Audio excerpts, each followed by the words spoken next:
In the summer of 216 BC, Rome sent the largest army in its history to destroy one man, 86,000 soldiers, the best-trained infantry in the ancient world, on flat open ground where their numbers could fully deploy. By sunset, between 50,000 and 70,000 of them were dead. The man who did this had 50,000 soldiers. He was outnumbered nearly 2 to 1. He had no supply line from home. He was fighting in enemy territory. And he had been doing this for 2 years already. His name was Hannibal. He never lost a battle. Not one. In 15 years of continuous warfare on Roman soil, he never lost. And he still lost the war. That paradox, the greatest battlefield commander in history, winning every engagement and losing the war his victories were supposed to decide, is the question we are here to answer today. But before we get to the battles, we need to go back to a city that no longer exists, to a 9-year-old boy, and to an oath he swore at an altar that he kept for the rest of his life. If you watched our first video, you already know what Carthage was: the assembly line navy, the Punic barcode, the Cothon harbor, the industrial system that nearly destroyed Rome a generation before Hannibal was born, and that Rome destroyed so completely it had to be excavated from the seabed to prove it existed. Hannibal Barca was the son of that system. His father, Hamilcar Barca, was one of Carthage's greatest generals, undefeated in the field during the First Punic War, a war Carthage lost not on the battlefield but through exhaustion and the collapse of its naval production system. Hamilcar never accepted that defeat as final. In 237 BC, he was given a mission: go to Spain, build a new empire, silver mines, military manpower, the resources for a rematch. His 9-year-old son begged to come. Hamilcar agreed on one condition. The boy had to swear at the altar of the Carthaginian gods that he would be Rome's enemy for as long as he lived. The boy swore. That oath was not a dramatic legend invented by later historians. It was a career plan.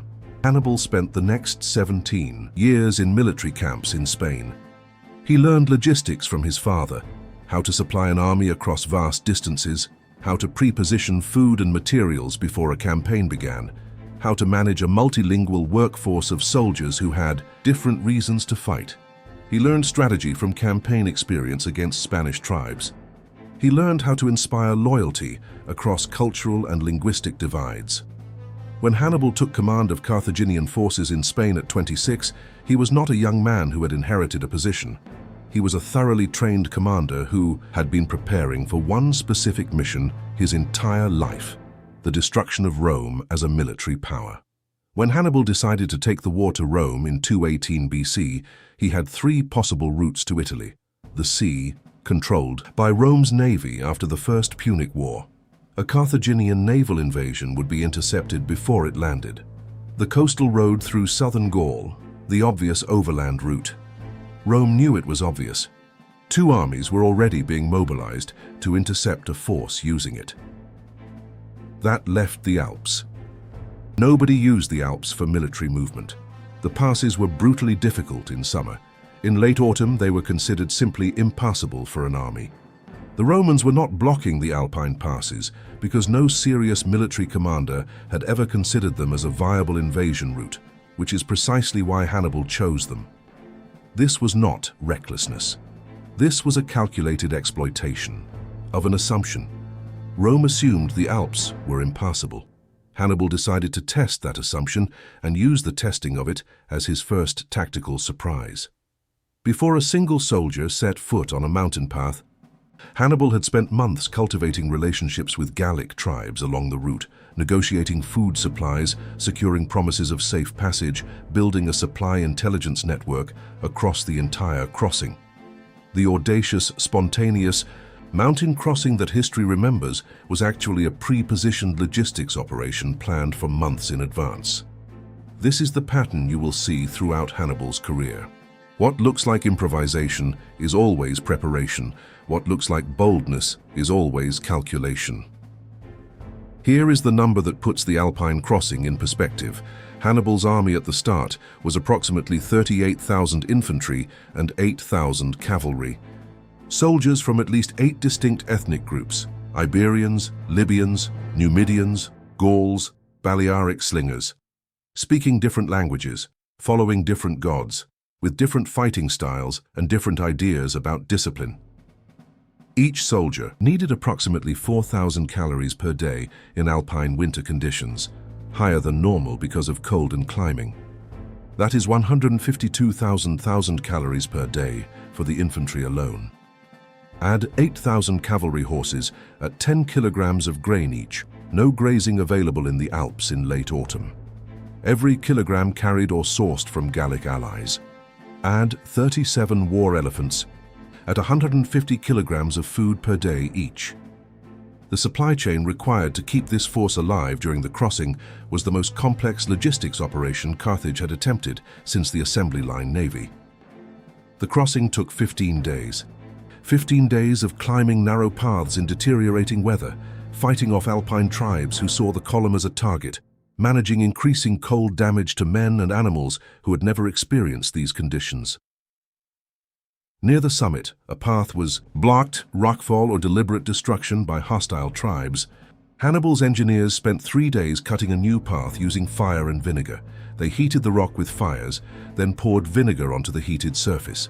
The rapid temperature change cracked the stone. Workers chipped away the fragments. Thermal shock engineering. One of the earliest recorded uses of controlled material fracture in military history.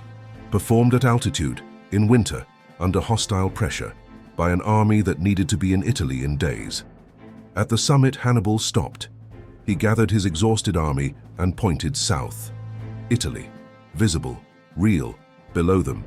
Ancient sources record a speech. Knowing Hannibal's gift for managing diverse soldiers across language barriers, it was almost certainly given in multiple languages simultaneously through officers positioned throughout the formation. The descent took 5 more days and was in some ways worse than the ascent. Snow-covered slopes that looked solid were not. Men and horses slid and fell. The elephants had to be guided down paths barely wide enough for a man. When Hannibal reached the plain of northern Italy, he had 26,000 infantry and 6,000 cavalry left. He had lost 12,000 men without fighting a single Roman soldier. He also had something no invading army had ever had. He was inside Italy, behind Rome's defenses, in territory that Rome's Italian allies controlled, allies that Hannibal intended to turn. This section is the one most history videos skip, and it is the key to understanding everything that follows. Hannibal's strategy was never to physically destroy Rome. The city had walls. He had no siege equipment. Storming Rome was never realistic. His strategy was political, not military. Rome's power rested on the Italian Confederation, a network of allied city-states across the peninsula that provided Rome with the manpower to replace every army it lost. Defeat the Roman army, and Rome raised another one from its Italian allies. Defeat that army, and Rome raised another. The well was effectively bottomless as long as the allies stayed loyal. Hannibal's plan was to demonstrate so comprehensively that Rome could not protect its allies, that those allies would conclude Carthage was a better bet. If enough Italian cities defected, Rome would lose the manpower base that made it resilient. Without replacements, the losses Hannibal was inflicting would become unrecoverable. To execute this plan, he needed to destroy Roman armies, not to end the war, but to make a political argument. Every destroyed army was evidence for the claim that Rome could not protect its allies. This is why the battles of 218 and 217 BC were not ends in themselves. They were advertising. Trebia, December 2018 BC. Hannibal had studied the Roman commander Sempronius Longus carefully. He was aggressive and impatient, exactly the psychology Hannibal needed. He sent his Numidian cavalry to raid the Roman camp before dawn, drawing the Romans out before they had eaten breakfast, forcing them to cross the freezing Trebia River in midwinter conditions. The Romans crossed, cold, wet, hungry, angry. Exactly the state Hannibal needed. His infantry held the center. His cavalry destroyed the Roman flanks. A hidden force under his brother Mago, concealed in the riverbank vegetation all night, emerged and hit the Roman rear. The encirclement was complete. 30,000 Romans killed or captured. Lake Trasimene. June 217 BC, the most audacious ambush in military history. Hannibal positioned his entire army, tens of thousands of soldiers, in the hills above a road running along the northern shore of Lake Trasimene. In early morning fog, the Roman army under Flaminius marched in without sending scouts. The road was narrow, the lake was on one side, the hills were on the other, and in the fog above them, invisible, an entire army was waiting. On Hannibal's signal, the hillside came alive. 15,000 Romans died in approximately 3 hours. Most of them never saw who was killing them. Flaminius himself was killed. His body was never found. Cannae, August 216, BC summer 216 BC. Rome was done being cautious. The Senate had watched Hannibal raid through Italy unchecked for 2 years. Every day he marched deeper south. He threatened to tear Rome's Italian allies away, so they did what Romans do when cornered. They went big. 8 Roman legions, 8 allied units to match. Nearly 89,000 soldiers, the largest army Rome had ever put in the field, marched south into Apulia under both consuls, the cautious, experienced Lucius Aemilius Paulus and the ambitious, impulsive Gaius Terentius Varro. The 2 consuls made an odd pair. Paulus was a veteran, methodical, suspicious, slow to commit. Varro was hungry, a new man in Roman politics, eager to prove himself with a decisive victory. Between them, they shared command on alternating days, a system designed for political balance that was catastrophic in practice. As they neared Cannae, Paulus smelled a trap. The terrain was open and flat, perfect for cavalry, and Hannibal had cavalry in abundance. He urged caution, a different position, but it was Varro's day to lead. That night, the Carthaginian camp went dark, except for the fires left burning. The tents stood open. Heaps of abandoned loot glittered in the firelight. Hannibal had pulled his entire army back to a ridge and left the camp as bait. "Come and take it, Romans. We will be waiting." At dawn, scouts reported the enemy had fled. Varro wanted to plunder the camp immediately. Paulus sent a prefect to investigate. The man returned clearly. "It is a trap. Do not go in." Varro ignored him and ordered the advance. Only the last-minute warning of 2 escaped Roman slaves stopped a massacre before the battle had begun. But time was running out for the Carthaginian general. His supplies were dwindling. He needed battle, and he needed it now. On the morning of August 2nd, it was Varro's day to command. He gave the order. Varro massed his heavy infantry into a deep, dense block, a battering ram meant to punch straight through Hannibal's center. It looked unstoppable. But Hannibal had been thinking about this moment for years. He knew his cavalry was superior. He knew his infantry was outnumbered 2 to 1, so he designed a battle that would use Roman strength against Rome. His formation was a crescent, a bulging convex arc of Iberian and Gallic infantry at the center, flanked on each side by columns of elite Libyan veterans armed with looted Roman weapons and armor. The Libyan columns were slightly recessed, invisible to the Roman advance.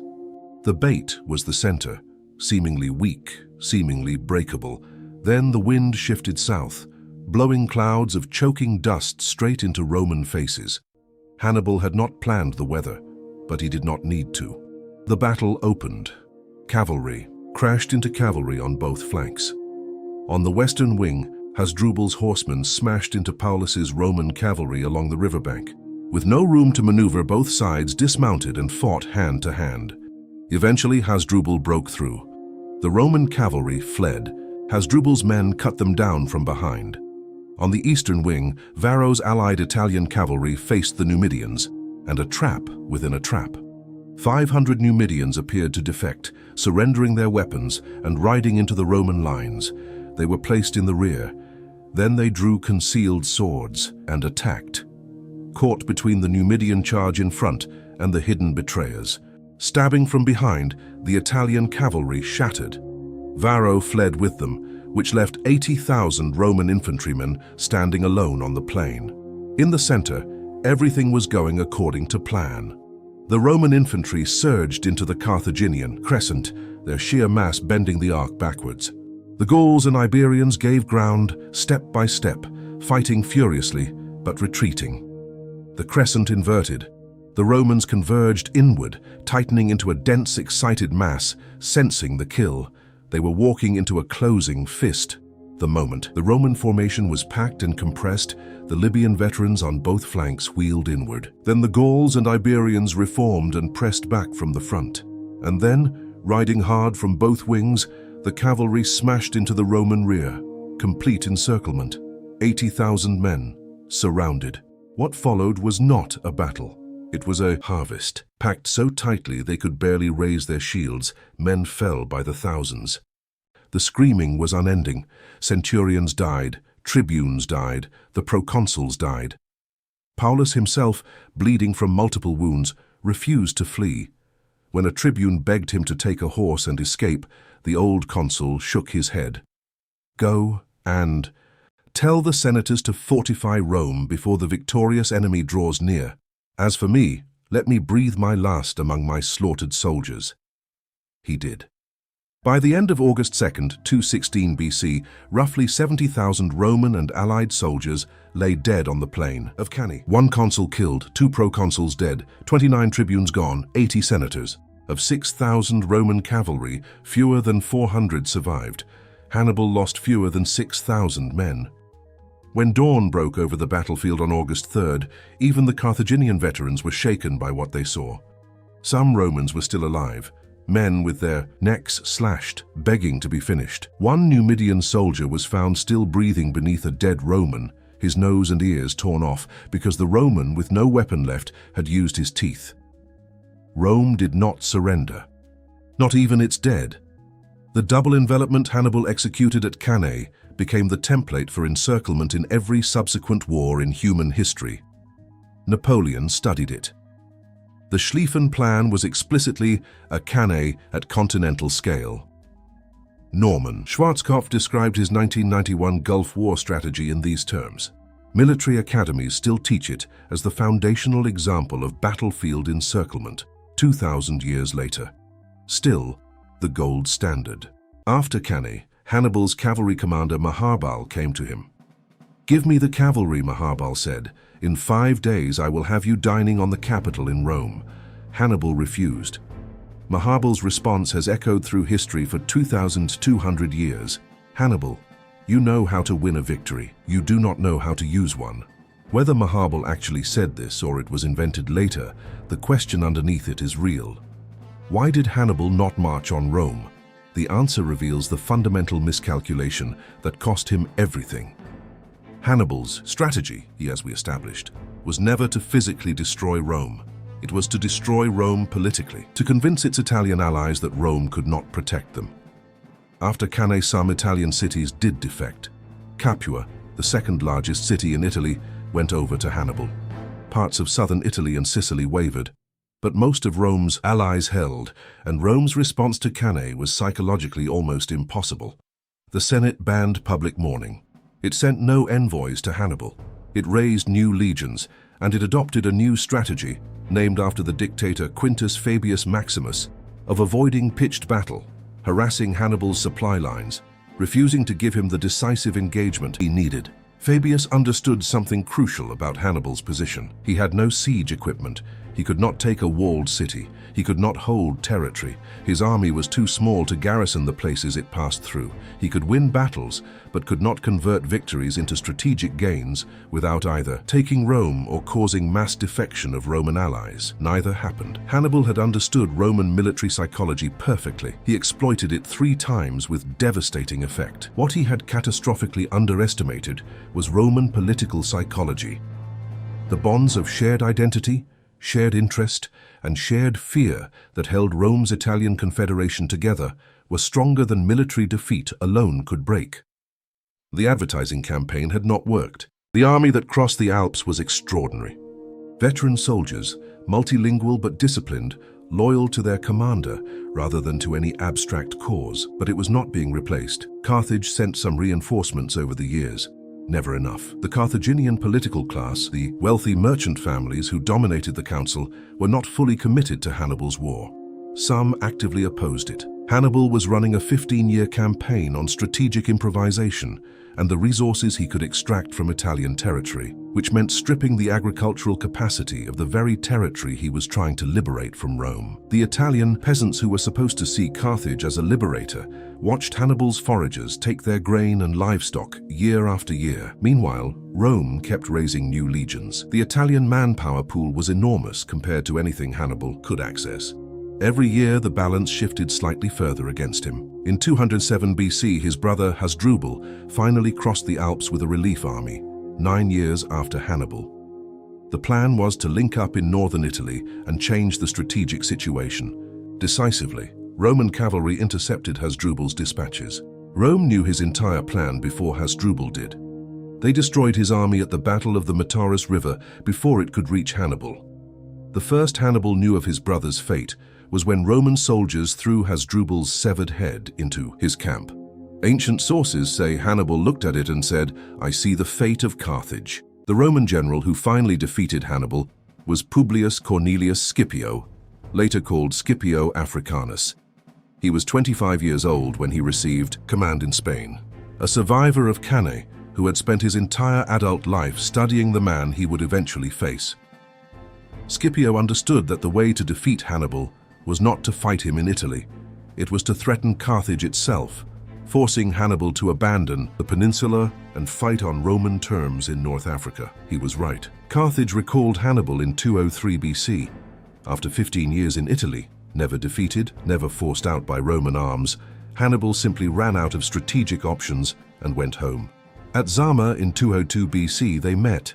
Scipio had trained his cavalry specifically to counter Hannibal's Numidian horsemen. He designed a formation with gaps that let Hannibal's war elephants charge through harmlessly. He had studied the Cannae maneuver and designed a counter for it. When Hannibal's cavalry was driven from the field and the Roman cavalry swept around to hit his rear, the Cannae maneuver used against its inventor, Hannibal finally lost a battle. He escaped, spent the next 20 years as a fugitive, moving from court to court across the eastern Mediterranean, still dangerous enough that Rome pressured his hosts to surrender him for 2 decades. In approximately 183 BC, surrounded and about to be handed to Rome, Hannibal took poison he had carried for years in a ring on his finger. His last words, "Let us relieve the Romans of their anxiety, since they find it too long to wait for the death of an old man." Hannibal lost the Second Punic War for 3 specific reasons. Not bad luck, not Roman superiority in the field. 3 identifiable decisions. First, he had no endgame. His strategy required mass defection of Roman allies. When it did not happen, after Cannae he had no alternative plan. He continued winning battles that led nowhere strategically. The tactical genius was never matched by strategic flexibility. Second, he never demanded what he needed. Hannibal consistently managed with what Carthage gave him rather than demanding what his campaign actually required. His professionalism, his refusal to complain, his ability to improvise, meant Carthage never understood how close to the edge he was operating. Had he demanded reinforcements loudly and repeatedly, the political calculation in Carthage might have shifted. Third, he won too well too early. Trebia, Trasimene, and Cannae eliminated Rome's most experienced generals and the senators who understood the strategic situation most clearly.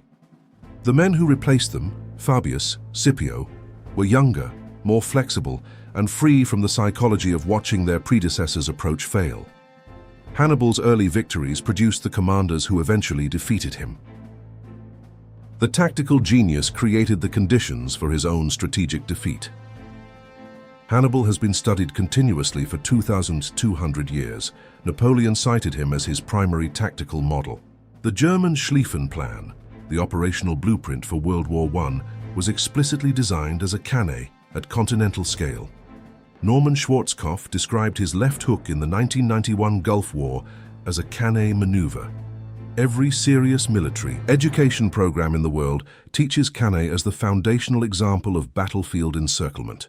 No one has improved on the basic concept in 2,200 years, because no one has needed to. The double envelopment works. It will always work against an enemy that does not understand it, is happening until it is too late. But here is the legacy that connects everything we have covered on this channel. Hannibal's war ended not just in his own defeat, but in the eventual total destruction of Carthage itself. The Third Punic War, 50 years after Zama, was Rome finally deciding it could not tolerate Carthage's existence as even a potential rival. The city we examined in our first video, the Kothon Harbor, the assembly line navy, the Punic barcode, that changed how we understand ancient industrial production, burned to ash, deliberately and completely erased. Partly because of the fear that Hannibal had planted so deeply in the Roman psyche that Rome eventually decided the only safe Carthage was a dead one. The greatest compliment Rome ever paid Hannibal Barca was destroying the city that produced him. There is a battlefield near the modern Italian village of Cannae, flat agricultural land, wheat fields now where 70,000 men died in an afternoon. A small museum with artifacts from the battle. Stand there and look at the horizon in every direction. Flat, open, the perfect ground for the largest army Rome had ever fielded. And understand that on this ground, a man with 50,000 soldiers destroyed, 86,000 of the best-trained infantry in the world, not with better weapons, not with more men, with a better understanding of how his enemy thought.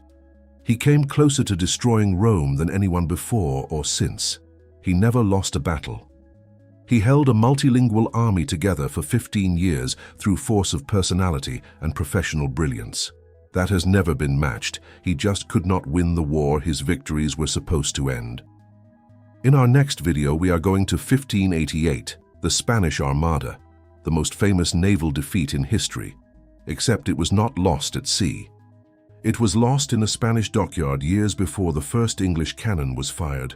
The ancient world was not simple. It just used different materials. Even in 1588, Vanguard history, I will see you in the next one.